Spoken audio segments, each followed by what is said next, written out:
You have done the work. You have done it well and without announcement.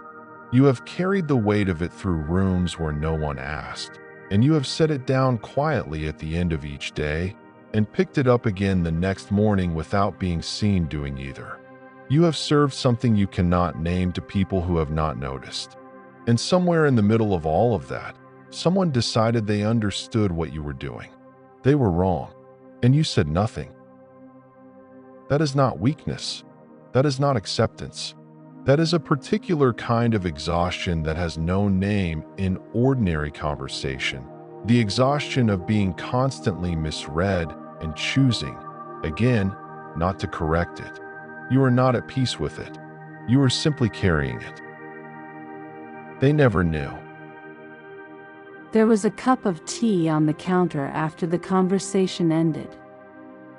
I had made it before they arrived. One word, one breath, one prayer. There is a kind of stone found at the bottom of certain rivers, worn so smooth by current that it no longer catches anything. The water has passed over it so many times, carrying so much, that the stone has given up its edges. It does not resist. It does not receive. It simply remains in the current without friction. People who find these stones sometimes carry them in their pockets, not because they are useful, because they are finished, because something about the completion of that wearing down is recognizable. You have felt this, not as peace, as the specific texture of a surface that has been worked so long it no longer answers to pressure. The water keeps moving. The stone does not move back. This is not the same as stillness. The current knows the difference. The question is not whether you can endure what the world says about you. The question is what remains in your hand when the enduring is done. The word is patientia, from the Latin patior, to suffer, to be acted upon, to bear without acting back. It is not the word for patience in the way we use it now, meaning to wait without complaint. It is older than that. It names the condition of receiving force without returning it. The body under pressure that does not break and does not strike. That is the word. Hold it. You have been carrying this without knowing what to call it. The particular weight of being judged by people who did not have enough information, and knowing that giving them the information would change nothing, and staying silent anyway. Not because you agreed with them, because some part of you understood that the correction would cost more than the wound, and you made that calculation so quickly you did not even know you made it. You have been carrying this without knowing what to call it. I had already prepared the words.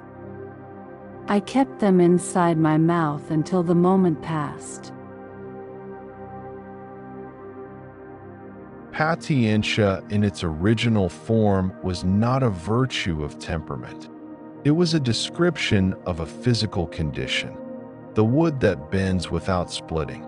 The ground that receives the rain. The body of the soldier that stands under the weight of what falls. What was lost is this. The original word knew the force was real. It did not ask you to pretend the force was not there. It named the act of receiving it without being destroyed by it. That is different from what we call patience now. Now we use it to mean waiting without expression. The root meant something closer to, I know what is pressing against me, and I am not broken by it yet.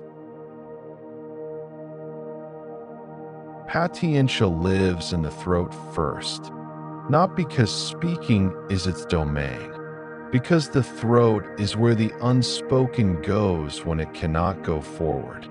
You have felt this, the sentence that reached the base of the tongue and stopped, the breath that arrived and had nowhere to release into. The jaw that held a fraction longer than necessary after the other person finished speaking. That is where Patientia sits. That is its primary location in the body, the narrow corridor between what you know and what you release. But before you had this word, before you had any word for it, the body found somewhere else to put it. The shoulders, the back of the neck, the particular tightness that arrives during a meeting you did not ask for, in a conversation where the terms were wrong from the beginning. The body was already holding the weight. It had already made its own architecture around the absence of the word. The word does not dissolve that architecture, but it names the room you have been standing in. Think of the last time you were misread by someone whose opinion affected your situation. Not a stranger, someone proximate, someone with partial information and full confidence. You had the correction ready. You could see exactly where their understanding broke from the reality, and you did not offer it. Ask yourself now, was that silence chosen, or was it simply the path of least cost? There is no wrong answer, but the distinction matters.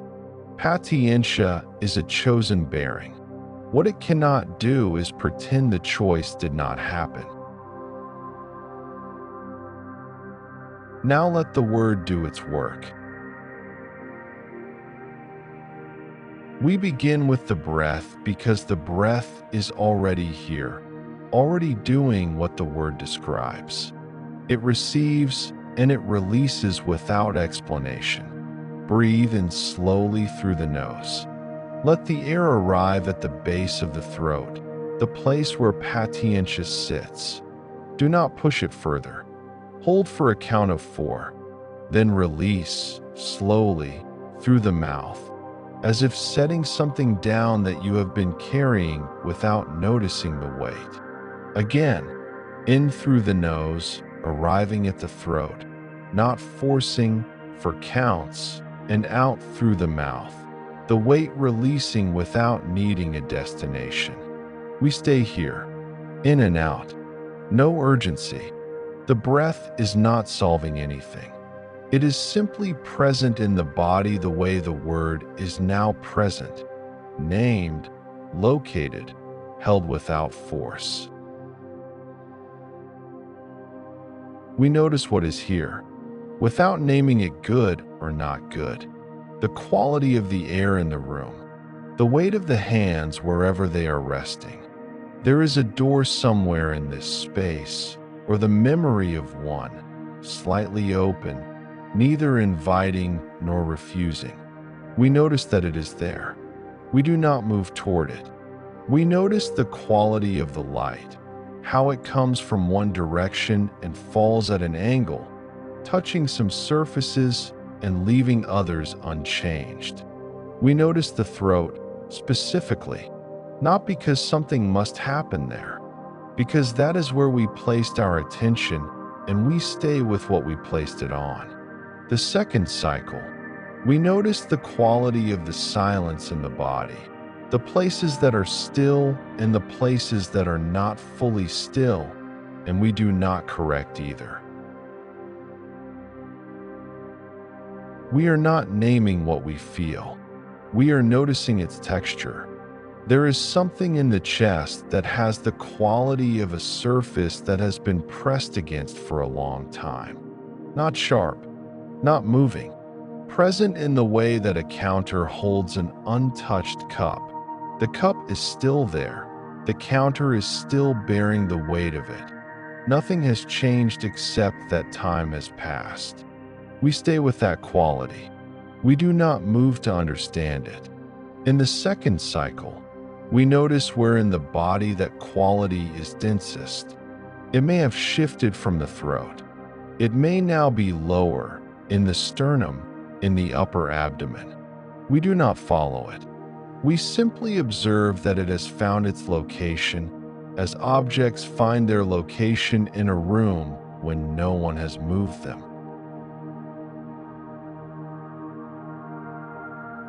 We are not releasing the weight.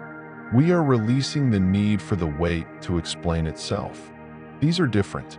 The first movement, we allow the quality in the chest or throat to remain exactly as it is, without requiring it to resolve, without leaning toward it, and without pulling away from it. It is here. We are here with it. The pen has been set down. Nothing needs to be written. The second movement, we notice what is still present after we stop requiring the weight to justify its presence. Something remains. It is not grief. It is not strength. It is the specific quality of a person who has borne something and is still upright. We do not name it. We simply note that it is there alongside everything else that is there. Stay where you are. There is no next thing yet. In the breath work a moment ago, something happened in the throat. Not a release, but a softening of the pressure that was holding the release back. That is the distinction worth staying with. Not gone, softened. The hands, wherever they are, notice their weight. Not the weight of what they have done or not done. The actual physical weight of the hands as objects in a room, resting on a surface or on the legs, fingers loosely together or apart, the specific temperature of the skin where the hands touch each other or touch nothing. Let the hands be that simple. Now the breath, we are not directing it now. We are observing it arriving and leaving on its own, without instruction, the way it was doing before any of this began, before this hour, before this day, doing its work without acknowledgement, without being seen. And behind the eyes, the space that exists there, behind the pressure that the eyes carry when they are in a room where they must read the room. That space is available now. It does not need to be filled. There is a door somewhere in this space that has been slightly open the entire time. It has not moved. You have not moved toward it. And it remains open, unmoving, asking nothing. Something is settled, not resolved, not completed. There is a difference between a weight that has been lifted and a weight that has been accepted as real. What's settled is closer to the second. The body has stopped arguing with the presence of the thing it is carrying. That is a particular kind of quiet. It is not empty. It is the quiet of something that has finally stopped pretending it is not there. This is the place in the episode where we turn toward prayer, not because the stillness demands it, because something in the quality of what just settled opens in that direction naturally, the way a room opens toward a window when the light changes. We bring what we have been carrying. We bring the weight of the misreading and the weight of the silence we chose. We bring Patientia, named now and located in the body, and we bring them without request. We bring them as what is true. There is something I have been carrying that I did not choose to put down, because putting it down felt like agreeing with the version of me that was wrong. I have held the weight of being misread, and I have held my silence, and I have told myself both of those were the right thing. And some days I believe that, and some days I am only tired. The cup of tea on the counter is still cold. I made it for a reason I cannot account for now. The care was real. The receiving did not happen. I am still here, with the weight of both. This is where I stand. Not asking to be corrected. Not asking to be seen. Standing here, carrying what is mine, in the direction of something larger than the judgment. You are different, not resolved. Different. The weight has not gone. The misreading has not been corrected, and it may never be corrected, and the person who judged you may carry that judgment until the end of their life, and you may never have the moment you prepared for. That has not changed. What has changed is smaller than that and more durable. You have spent time with the weight of it without requiring it to become something else.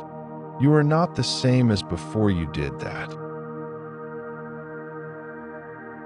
You will return to a room where someone has already formed their understanding of you and will not revise it. You will sit across a table from that person, and you will know what they believe, and they will not know what you know, and the conversation will proceed on those terms. You will feel the sentence arriving at the base of the tongue, the one that corrects, the one that accounts for itself, and you will make the calculation, and you will choose. Or the calculation will be made in the body before the mind catches up, and the moment will pass, and the cup will sit on the counter again, cold, unmoved, witnessed only by the space it occupies. The next morning I sat in the same chair. The room was the same room. What you carry back is not certainty. It is location. You know now where in the body the weight lives. You know its name. That does not make the room smaller. It makes you less surprised by the size of it. One thing to carry back. The next time you feel the defense rising in your throat, the sentence forming, the correction arriving at the base of the tongue, do not swallow it and do not speak it. Place one hand flat on the sternum. Hold 4 seconds. Not to suppress, not to endure, to locate. Patientia is not asking you to disappear. It is asking you to know where you are standing before the current moves you. For seconds, the hand on the chest. That is the practice. That is enough. The word goes with you. It does not require the room to change. The river stone is still in the current. It has lost nothing by remaining. Somewhere in a room that looks exactly as it did before this hour began, the cup of tea is on the counter. The cup is still on the counter. They never knew. One word, one breath, one prayer. Patientia does not ask you to come back tomorrow, but the weight you name today will still be in the body the next time it is asked to bear without acting, and the episode before this one placed something in the same body, in a different location. Both are here. Subscribe to Vesper Word, one word at a time, one breath at a time. The previous episode holds a word that works in the same interior and goes deeper.